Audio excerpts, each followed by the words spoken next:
প্রায় ৬ বছর পর প্রকাশ্য কর্মসূচিতে বেগম খালেদা জিয়া অংশগ্রহণ করায় উজ্জীবিত বিএনপি। দলটির নেতারা বলছেন, প্রায় এক যুগ পর সেনাকুঞ্জে বেগম জিয়ার প্রাণবন্ত ও সরব উপস্থিতি রাজনীতিতে গুরুত্বপূর্ণ বার্তা দিয়েছে।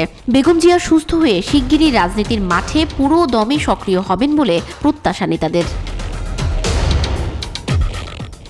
এদিকে রাজনীতি বিশ্লেষকরা মনে করেন, রাজনীতির ময়দানে বেগম খালেদা জিয়ার সক্রিয় উপস্থিতি দেশের সংকট উত্তরণে মাইল ফলক হিসেবে কাজ করবে। প্রায় এক যুগ পর বৃহস্পতিবার সেনাকুঞ্জে সশস্ত্র বাহিনী দিবসের অনুষ্ঠানে যোগ দেন বিএনপি চেয়ারপারসন বেগম খালেদা জিয়া। এই অনুষ্ঠানে অংশ নেওয়ার মাধ্যমে প্রায় ৬ বছর পর প্রকাশ্য কোনো কর্মসূচিতে পুনরায় যাত্রা হল দেশের সবচেয়ে জনপ্রিয় এই নেত্রীর।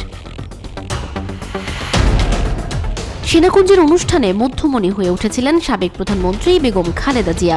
অন্তর্বর্তী সরকারের প্রধান উপদেষ্টা ডক্টর মোহাম্মদ ইউনূস, সেনাবাহিনীর প্রধান ওয়াকারুজ্জামান ও সরকারের উপদেষ্টারা বেগম জিয়াকে যেভাবে সম্মানিত করেছেন তা রাজনীতিতে এনেছে নতুন মাত্রা। বেগম খালেদা জিয়া গণতন্ত্র প্রতিষ্ঠায় বিরুদ্ধ পরিস্থিতিতেও শক্ত ভূমিকা রেখে গেছেন জীবনের বড় সময়। শেখ হাসিনার ফ্যাসিবাদী অপশাসনের অবসানে তার দৃঢ়চেতা মনোভাব রাজনীতির অঙ্গনে অনুপ্রেরণা জুগিয়েছিল।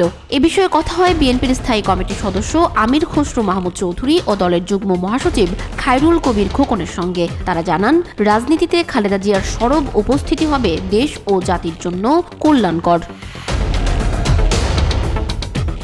রাজনীতি বিশ্লেষকরা মনে করেন, প্রায় ৬ বছর পর প্রকাশ্য কর্মসূচিতে খালেদা জিয়ার অংশগ্রহণ বিএনপি নেতাকর্মীদের পাশাপাশি দেশের মানুষকেও সমানভাবে অনুপ্রাণিত করেছে। সুস্থ হয়ে বেগম জিয়া রাজনীতির মাঠে সক্রিয় হলে তা দেশের সংকট উত্তরণে গুরুত্বপূর্ণ ভূমিকা পালন করবে বলে মত দেন তিনি। শেখ হাসিনা সরকারের মিথ্যা মামলায় ৬ বছর বেগম খালেদা জিয়া কার্যত অন্তরীণ থাকলেও দেশের মানুষের হৃদয় থেকে তাকে একটুও দূরে সরানো যায়নি বলে মনে করেন এই রাজনীতি বিশ্লেষক।